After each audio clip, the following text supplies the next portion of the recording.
The morning of the exercise dawned cold and gray on the rocky moon of Zarian 4, the alien peacekeeping force assembled in perfect formation outside their landing ships, 300 elite soldiers in powered armor that gleamed like mirrors in the pale sunlight. At their head stood General Kethvar, a massive Altarian warrior whose reputation for victory was known throughout the galaxy. The general surveyed his troops with satisfaction.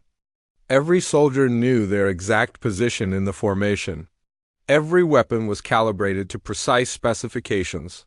Every movement had been planned and rehearsed until it became automatic.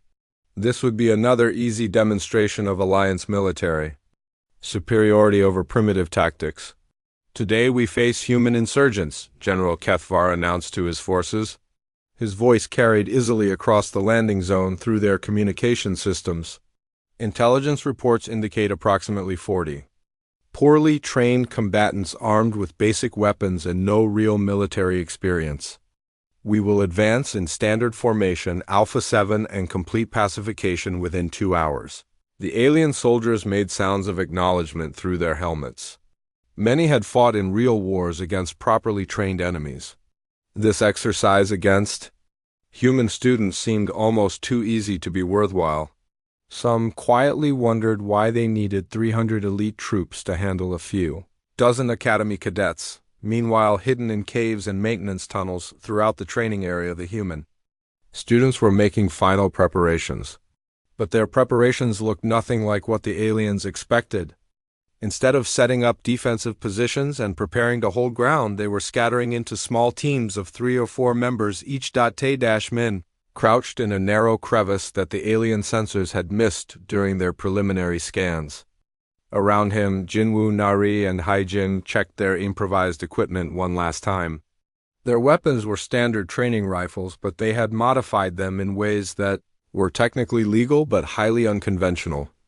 More importantly, they carried equipment that had never appeared in any military manual. "Remember the plan," Taemin whispered to his team. "We are not trying to defeat them in direct combat. We are trying to make them defeat themselves through confusion and fear." 3 kilometers away, Sujin was crawling through a ventilation shaft that connected to the alien command center. Her job was perhaps the most important of all. At exactly the right moment, she would begin broadcasting recordings that Haijin had prepared from intercepted alien communications. Recordings of death screams and panic calls from previous battles. That would play directly into their enemy's communication system. The alien advance began exactly on schedule. General Kethvar's forces moved across the rocky terrain in textbook formation. Scouts advanced in prescribed patterns. The main force followed at regulation distances. Support units maintained proper spacing. Everything proceeded exactly as outlined in Alliance military doctrine. That was when the psychological warfare began. Sujin activated her first broadcast, and suddenly the alien communication channels filled with the sound of their own species dying in terror. The recordings were from real battles, but taken completely out of context. To the advancing soldiers, it sounded like their comrades were being slaughtered somewhere nearby by an enemy they could not see. The effect was immediate and devastating. The usually calm and disciplined alien soldiers began looking around nervously. Their perfect formation wavered slightly as individual soldiers instinctively moved closer to their companions. General Kethvar barked orders demanding radio silence, but the damage was already done. Seeds of uncertainty had been planted. Then the real attacks began. Jinwoo's team struck, first hitting the alien supply convoy with explosives that had been hidden 3 days earlier. The explosions were not designed to cause casualties, but to create maximum confusion. Smoke and debris filled the air while Jinwoo's people vanished into tunnels that did not appear on any Alliance map. Before the aliens could respond to the first attack, Nari's team appeared from impossible angles. They had climbed cliff faces that Alliance doctrine considered impassable, and now rained down, covering fire from positions that should have been empty. When the aliens turned to return fire, the humans were already gone, melting back into the landscape like ghosts. General Kethvar tried to maintain control by ordering his forces into defensive formation Beta 12, but the humans had studied that formation for weeks and knew exactly how to exploit its weaknesses. As the aliens bunched together for mutual protection, Hyjin activated jammers that disrupted their targeting systems. While remaining invisible to their anti-jamming protocols, the third wave of attacks came from underground. Minho had taught the humans to use the moon's natural cave system as a transportation network.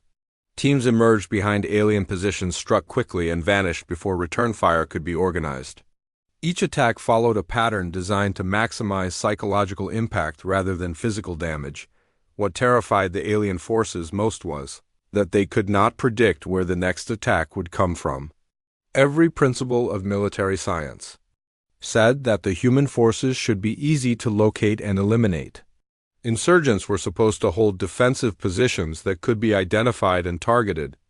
They were supposed to follow patterns that could be analyzed and countered. Instead, the humans seemed to appear and disappear at will. They attacked from directions that sensors said were impossible.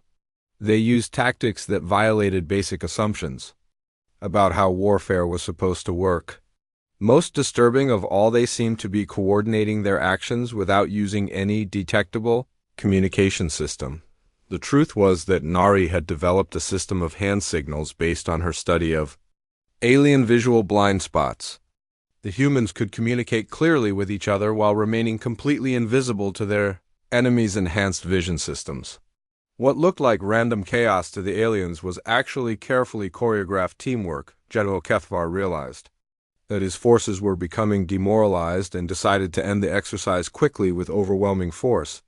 He ordered all units to converge on the suspected human command center for a decisive final assault.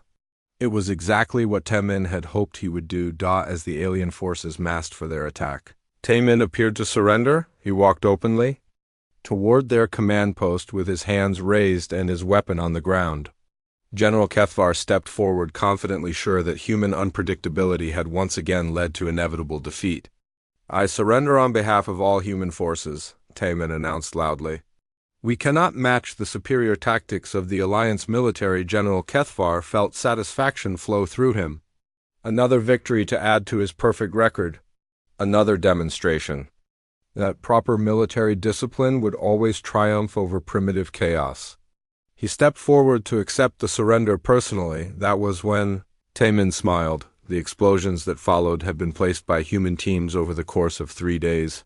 Not powerful enough to cause real injury, but perfectly positioned to create maximum disorientation. The alien command center disappeared in a cloud of smoke and debris while flashbang devices overwhelmed their enhanced senses. In the chaos that followed, the remaining human teams launched their final coordinated assault. They moved through the confused alien forces like water flowing around obstacles.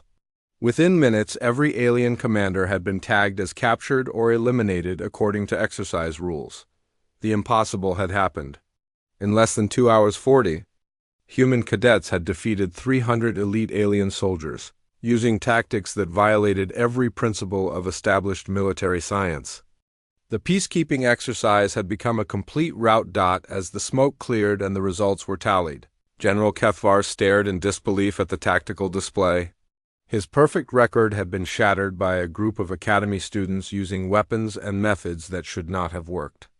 Everything he thought he knew about warfare had been proven wrong in the most humiliating way possible. But across the galaxy, in military academies and command centers, the recordings of the battle were already being studied by commanders who realized they had just witnessed the birth of a revolution in military thinking. The humans had not just won a training exercise. They had demonstrated that the fundamental assumptions underlying galactic warfare were completely wrong. 3 months after that day in Commander Zeftal's classroom, Taemin had done something that would have shocked his alien teachers. He had secretly organized every single human student on the space station into a hidden training network. They met in places where the aliens never went. Old maintenance tunnels that were too small for most alien species. Abandoned storage rooms that have been forgotten after station renovations. Empty cargo bays that were scheduled for cleaning during sleep cycles. The first meeting had been just Taemin, Jinwoo, and Nari. They met in a supply closet barely big enough for 3 humans. Taemin spread out his notes from months of classes and pointed to patterns he had discovered. "Look at this," he whispered to his friends. "Every single battle plan they teach us follows the same basic ideas: attack from predetermined angles, retreat to map safe zones, never deviate from the original strategy once combat begins." They think this makes them strong, but I think it makes them predictable. Jinwoo, who had grown up fighting in the rough neighborhoods of Seoul, understood immediately. On the streets back home, if you always did the same moves, you got beaten up fast. You had to change your style constantly to survive. Nari nodded as she cleaned her practice weapon. Her grandmother had been a famous general during Earth's unification wars and had told her stories about battles won through creative thinking rather than superior firepower. "My grandmother always said that the best military plan is the one your enemy cannot predict." Word spread quietly through the human student population. At first, only a few joined their secret meetings, but as more humans experienced daily humiliation in regular classes, they became desperate for something that would restore their confidence. Soon, Taemin was leading training sessions with 15. Then 20, all 37 human students on the station. They found an unexpected ally in Sergeant Oh Min-ho, who worked in the station's security department. Min-ho was older than the students and had served in Earth's Special Forces before joining the Galactic Alliance. He had watched the human students being dismissed and belittled by their alien instructors, and it made him angry. "You kids want to learn real fighting," Min-ho told them during one of their midnight meetings. "Then forget everything they taught you in those fancy classrooms. Let me show you how humans actually win wars." Min-ho became their unofficial instructor. He taught them urban combat techniques that had been developed during Earth's bloodiest conflicts: how to move through buildings without being detected, how to use ordinary objects as weapons, how to read an enemy's body language to predict their next move. Most importantly, he taught them how to think like hunters instead of soldiers. "Alien military doctrine is based on controlling territory," Min-ho explained as he demonstrated infiltration techniques. "They want to hold ground and establish secure perimeters. But human warfare has always been about adaptation and mobility. We win by being where the enemy does not expect us and doing what they cannot predict." The training was unlike anything taught in the official academy. Instead of learning to march in formation, they learned to move like shadows. Instead of memorizing standard battle plans, they practiced improvising solutions to impossible scenarios. Instead of trying to eliminate their human instincts, they learned to weaponize them. Nari turned out to have an incredible gift for reading alien behavior. She could watch an alien instructor for just a few minutes and predict exactly how they would react to different situations. "The Vorthak always look up and to the right when they are planning to attack," she explained to the others. "The Altarians click their claws 3 times before they retreat. Once you know their tells, you can stay 2 steps ahead of them." Jinwoo developed an amazing ability to find weaknesses in any defensive position. He would study the layout of rooms and buildings and spot vulnerabilities that even the architects had missed. "Every fortress has a weak point," he would say. "The trick is thinking like someone who was never supposed to be there in the first place." But their big breakthrough came when Haijin, who worked part-time in the communications center, brought them incredible news. The academy was planning a live-fire training exercise. The human students would be playing the role of insurgents in a mock ambush scenario. They were expected to provide minimal resistance before being quickly overwhelmed by alien peacekeeping forces. "It's supposed to be another demonstration of why humans can't handle real combat," Haijin explained during an emergency meeting. Commander Zeftal specifically requested that humans play the insurgents because he wants to show the other instructors how easily we can be defeated. But Taemin saw something completely different. He saw the perfect opportunity to prove everything he had been learning about alien military weaknesses. "This is not a humiliation," he told the group. "This is our chance to show them what humans can really do." The next few weeks became a frenzy of preparation. Taemin studied every detail of the planned exercise: the terrain of the training ground, the equipment that would be available, the standard tactics that the alien peacekeeping force would use. Most importantly, he studied the psychological profiles of the alien commanders who would be leading the operation. He discovered that General Kethvar, who would command the peacekeeping force, was famous throughout the Alliance for never losing a battle. But as Taman read the reports of Kethvar's victories, he noticed something interesting. The general had never faced an enemy that fought outside standard military doctrine. Every opponent he had defeated had tried to match Alliance forces using conventional tactics. Working with his core team, Taman developed a battle plan that would have horrified his instructors. They would not try to hold defensive positions. They would not attempt to fight the aliens using superior firepower. Instead, they would turn the exercise into a psychological warfare laboratory. "We are going to make them afraid of shadows," Taman explained to his team. "We are going to attack them in ways they never trained for. We are going to show them that all their perfect formations and standard procedures mean nothing when they face an enemy that refuses to follow the rules." The night before the exercise, the human students gathered in their secret training facility one last time. Some were nervous. Others were excited. All of them knew that tomorrow would either prove their theories correct or end their military careers in spectacular failure. Minho looked around at the young faces and felt proud. These students had transformed from defeated and humiliated cadets into something dangerous and confident. "Remember," he told them, "you are not trying to beat them at their own game. You are teaching them that their game has rules they never knew existed." As they prepared their equipment and reviewed their unconventional battle plans, Taman realized that they were about to do something unprecedented in galactic history. They were about to show the entire Alliance that human unpredictability was not a weakness to be overcome, but a weapon that could change the nature of warfare itself. Taman sat in his hard plastic chair and stared at the blue alien standing at the front of the classroom. The alien teacher was tall and skinny with 4 arms and skin that looked like wet metal. His name was Commander Zeftal, and he taught military tactics at the Galactic Military Academy. All around Taman sat other students from dozens of different alien worlds. Some had tentacles instead of arms. Others had 6 legs or glowing eyes or skin that changed colors when they got excited, but scattered throughout the classroom were about 20 humans. They all looked small and weak compared to the aliens. Most of the human students kept their heads down and tried not to draw attention to themselves. They had learned that in this place it was better to stay quiet and invisible. Commander Zeftal pressed a button and a holographic battlefield appeared in the center of the room. Tiny soldiers made of light moved across hills and valleys that looked perfectly real. The alien commander began moving the soldiers with his long fingers. Every movement was exact and careful. The soldiers formed perfect triangles and squares as they marched across the fake landscape. "Today we learn about proper ambush techniques," Commander Zeftal said in his voice that sounded like metal scraping against metal. "Watch carefully how real soldiers move. See how they maintain formation. Notice how they follow the ancient battle plans that have protected the Galactic Alliance for 300 years. The alien students leaned forward in their seats.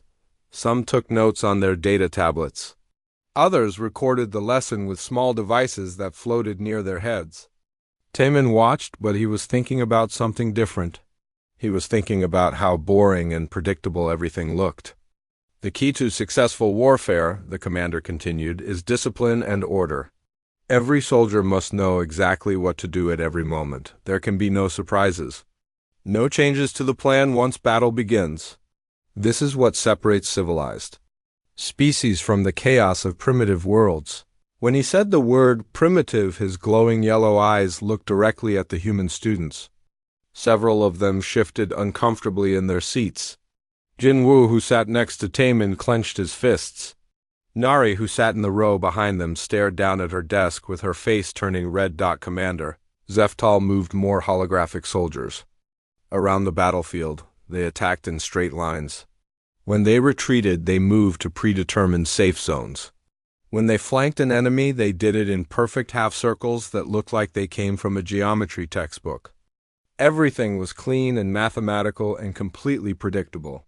Now, let me show you what happens when undisciplined species try to fight real wars, the commander said.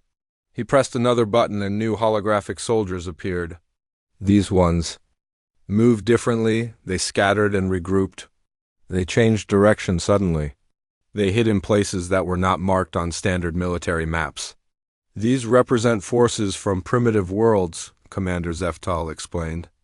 Notice how their movements make no sense. They have no formation, no discipline, no real strategy. Watch what happens when they encounter properly trained alliance forces. The disciplined alien soldiers surrounded the chaotic forces quickly and efficiently. Within minutes, the primitive army was destroyed. The alien students made sounds of approval with their various mouths and breathing holes and communication organs. This is why certain species, Commander Zeftal looked at the humans again, are not suitable for primary combat roles. Humans, for example, are far too emotional and unpredictable for real warfare. Their chaotic nature makes them useful only as support units. They can carry supplies or provide medical aid, but they could never survive an actual military ambush. The words hit Taman like a physical blow. Around him, he could feel his fellow human students shrinking into their chairs. Some looked angry. Others looked hurt. Most just looked defeated, like they had heard these words too many times before, but something strange happened inside Taman's mind. Instead of feeling discouraged, he felt curious. He pulled out his data tablet and started taking notes. Not notes about the proper formations or the ancient battle plans. Notes about something completely different. He wrote down how the alien soldiers always moved in the same patterns. How they always retreated to the same types of positions. How they never seemed to adapt when something unexpected happened. He noted that the commander called human unpredictability a weakness, but Taman began to wonder if it might actually be a strength. Remember, students, Commander Zeftal continued, the Alliance has maintained peace for centuries because we follow proven methods. We do not experiment with unproven tactics. We do not allow chaos to enter our military operations. This is what separates us from the primitive worlds that still fight among themselves. Taman kept writing. He wrote down every assumption the commander made about how battles should be fought. Every rule that could never be broken.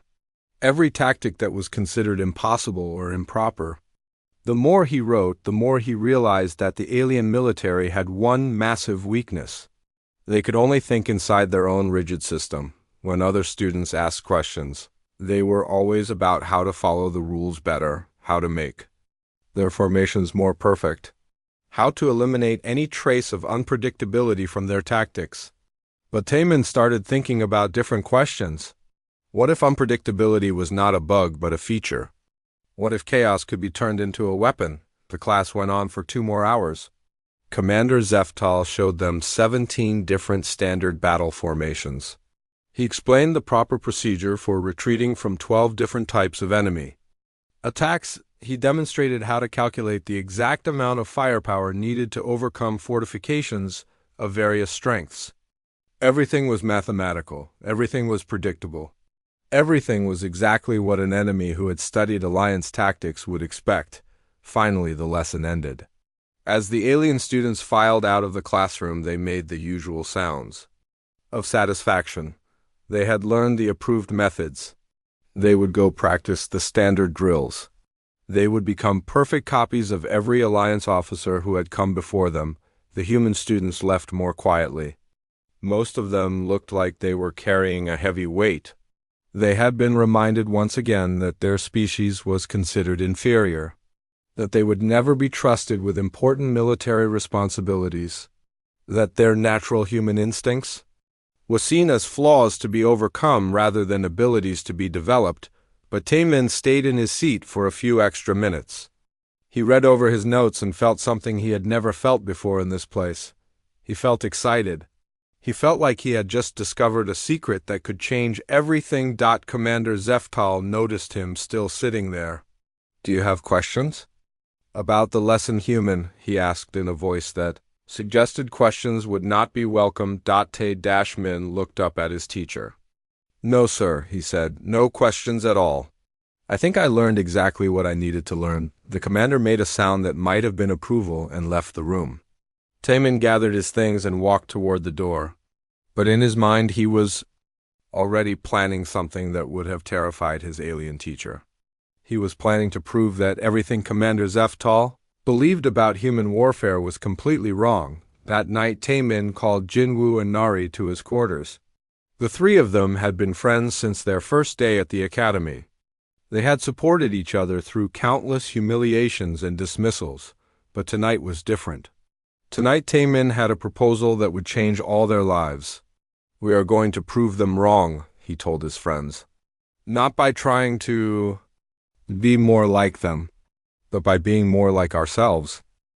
The victory on Zarian 4 sent shockwaves through the Galactic Alliance that reached every corner of known space. Within hours of the exercise ending, recordings of the impossible battle were being transmitted to military headquarters on dozens of worlds. Commanders who had spent their entire careers following established doctrine watched in stunned silence as human cadets demonstrated tactics that should not have worked. Admiral Vex Pryor of the Centauri Defense Fleet replayed the footage. For the fifth time in his private office, his four eyes tracked the human movements across multiple holographic displays while his tactical computer ran analysis after analysis. Every calculation confirmed what his eyes were telling him. The humans had achieved something that violated fundamental principles of military science. How did they coordinate without detectable communications? He asked his aide, Colonel Vex Nin. How did they achieve unit cohesion while maintaining individual initiative? How did they turn chaos into an advantage instead of a liability, Colonel? Vex Nin had no answers because there were no answers in Alliance military doctrine. The textbooks that had guided galactic warfare for centuries simply did not account for the possibility that unpredictability could be weaponized effectively. Meanwhile, on the Academy station, the aftermath of the victory was creating chaos of a different kind. The human students who had been dismissed and humiliated for months suddenly found themselves at the center of attention they had never wanted. Alien cadets who had previously ignored them now followed them through corridors, asking endless questions about human tactics, but General Kethvar was not accepting defeat gracefully. Within days of the exercise, he had filed formal complaints with the Academy Board, claiming that the humans had violated exercise parameters through the use of illegal tactics. He demanded an official investigation and the disqualification of all human participants. No military force can operate effectively without clear command structures, he argued before the review board. The humans achieve coordination through methods that cannot be replicated by disciplined troops. Their tactics were a fluke that would fail against a prepared enemy. The investigation that followed was unlike anything in Academy history. Military experts from dozens of species analyzed every moment of the battle, looking for evidence of cheating or rule violations. They examined the modified equipment used by human forces. They interviewed every participant. They even brought in xenopsychologists to study human behavior patterns. Commander Zeftal testified that human tactics should have resulted in friendly fire incidents and complete tactical confusion. The fact that they had instead achieved perfect coordination without rigid command structures challenged everything the Alliance believed about military organization. According to established military science, Zeftal told the board, the human approach should have led to catastrophic failure. The fact that it succeeded suggests either that our understanding of warfare is incomplete or that the humans discovered some form of enhanced communication that our sensors could not detect. But when the investigation was complete, the board found that every human action had been technically within exercise parameters. The humans had simply fought in ways that the rule makers had never imagined possible. More disturbing for traditional military thinkers, they had achieved results that suggested standard doctrine might be fundamentally flawed. The real breakthrough came when Captain Rexmoth of the Centauri Defense Fleet approached Taemin privately.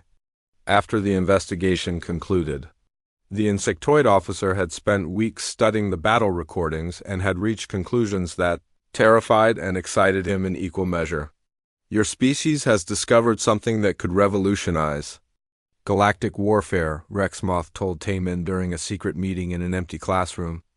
But more than that, you have revealed weaknesses in Alliance military, thinking that our enemies could exploit if they understood them.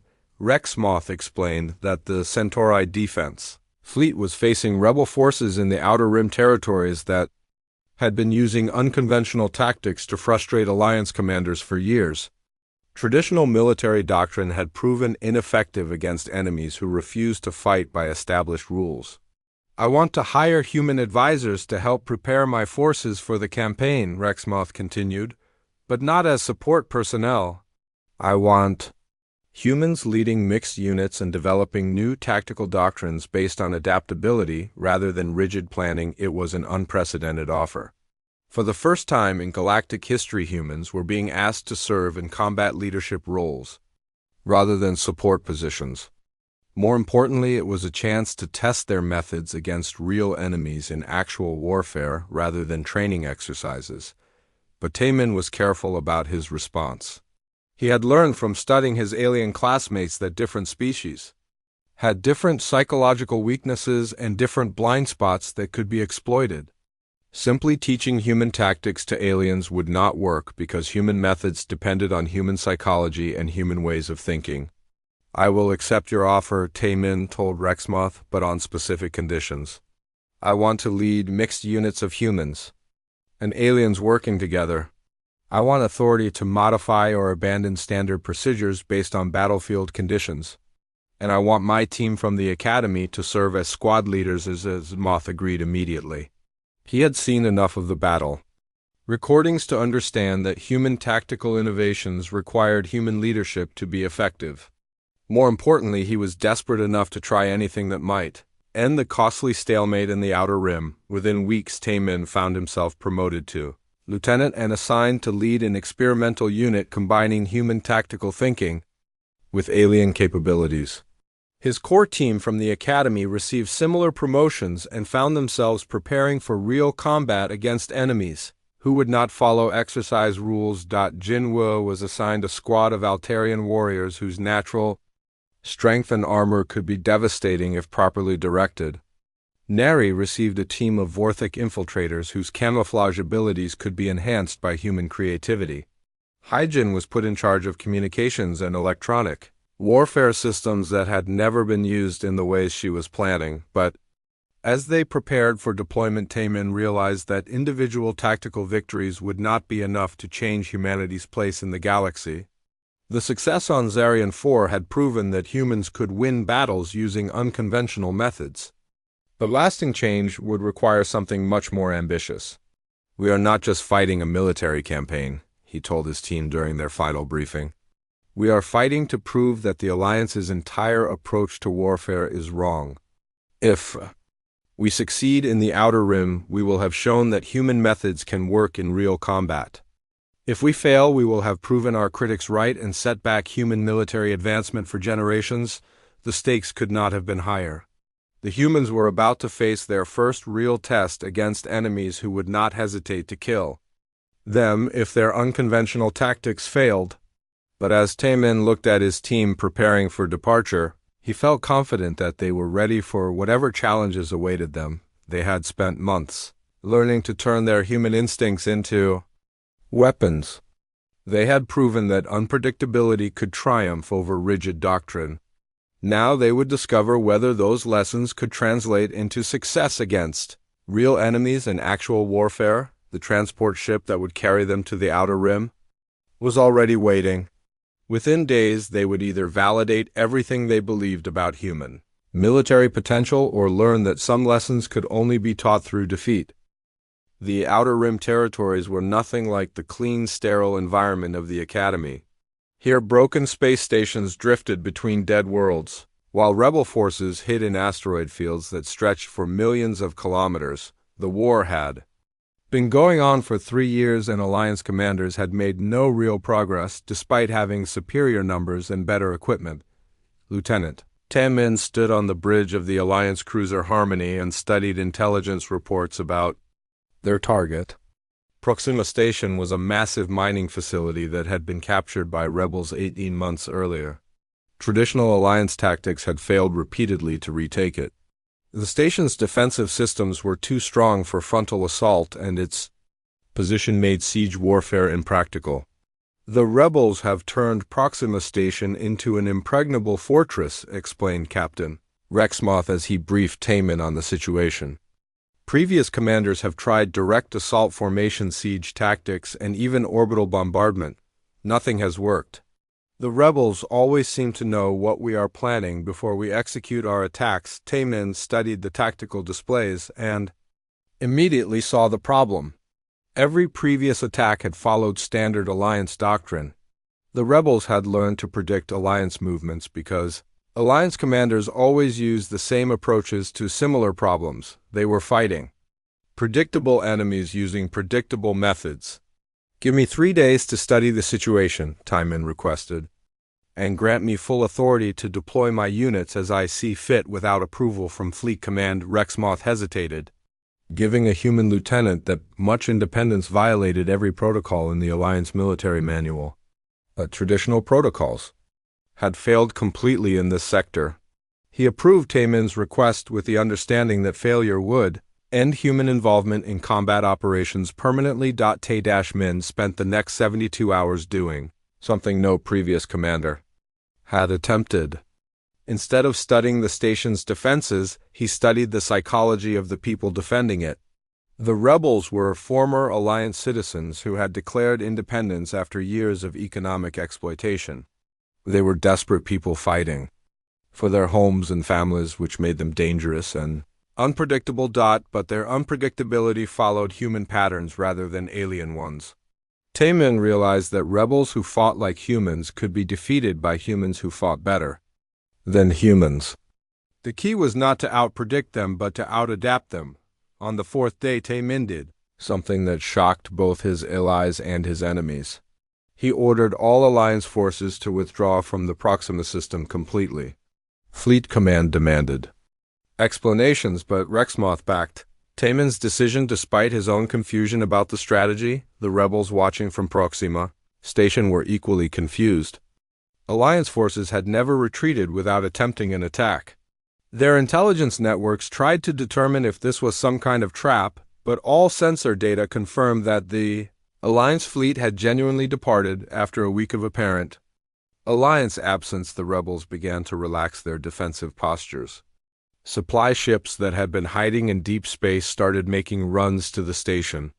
Reinforcements who had been held in reserve were moved to other sectors.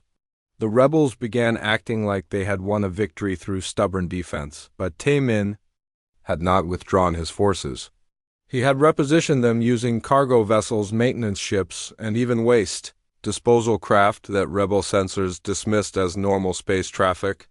Human teams led by Jinwoo and Nari had infiltrated the station over the course of several days, hiding in supply shipments and maintenance systems. The attack, when it came, was unlike anything the rebels had prepared for. Instead of the expected frontal assault, Alliance forces emerged from inside the station itself. Jinwoo's Altarian squad used their natural strength to tear through internal barriers that had been designed to stop external attacks. Nari's Vorthek infiltrators appeared in critical systems, using stealth capabilities that became devastatingly effective under human tactical direction, but the masterstroke was Hyjin's electronic warfare campaign. While the rebels were focused on the physical assault, she was systematically taking control of the station's own defense systems. Turrets that should have been protecting the rebels instead turned to fire on their positions. Security doors sealed rebel forces into compartments where they could be eliminated individually. The rebels who had learned to counter traditional Alliance tactics found themselves completely unprepared for this fluid, chaotic assault. They tried to fall back to prepared positions only to discover that their own base had been turned against them. They attempted to coordinate defensive actions only to find that their communication systems were being jammed by equipment they thought was safely under their control. Within 4 hours, Proxima Station was back under Alliance control. The rebels had been defeated not through superior firepower but through tactics they had never encountered before. More importantly, the victory had been achieved by mixed human-alien units working under human tactical doctrine. The success sent ripples through Alliance command structures throughout the Outer Rim, other commanders began requesting human advisors for their own operations. Traditional military thinkers who had dismissed the Zarian 4 victory as a training exercise fluke were forced to acknowledge that human methods could work in real combat against prepared enemies. Jinwu's Altarian warriors had performed beyond their species' normal capabilities because human leadership had shown them how to use their natural abilities in creative ways. The Altarians were stronger than humans, but their traditional tactics had never fully exploited that advantage. Under Jinwu's direction, they became a devastating force that could adapt to any battlefield situation. Nari's Vorthek infiltrators achieved similar breakthroughs. The Vorthek had natural camouflage abilities, but their military doctrine had limited them to reconnaissance roles. Nari taught them to use stealth as an offensive weapon, turning them into ghosts that could strike anywhere without warning, but perhaps most importantly, Hyjin had proven that human creativity could transform alien technology into weapons its designers had never imagined. Her electronic warfare techniques had turned the rebels' own defenses against them using methods that no Alliance technical manual had ever described. Word of the victory spread quickly through military channels across the galaxy. The success at Proxima Station could not be dismissed as luck or a fluke. The humans had faced a real enemy in actual combat and had achieved victory through methods that challenged fundamental assumptions about warfare. Tae-min found himself promoted to major and given command of an entire sector. His core team received similar advancement and found themselves training other mixed units in human tactical methods. But as they prepared for larger operations, Tae-min realized that individual victories were still not enough. "We have proven that human methods work," he told his team during a strategy meeting. "But changing individual battles will not change the war. If we want to revolutionize galactic warfare, we need to think bigger than tactical innovations. We need to challenge the entire structure of how the Alliance approaches military problems." The opportunity came sooner than expected. Intelligence reports indicated that rebel forces were planning a massive coordinated uprising across multiple systems. Traditional Alliance response would be to deploy overwhelming force to crush the rebellion through superior numbers and firepower. Tae-min proposed a radically different approach. Instead of fighting the rebellion, he wanted to convert it. Instead of crushing rebel forces, he wanted to demonstrate that the Alliance could adapt and change in response to legitimate grievances.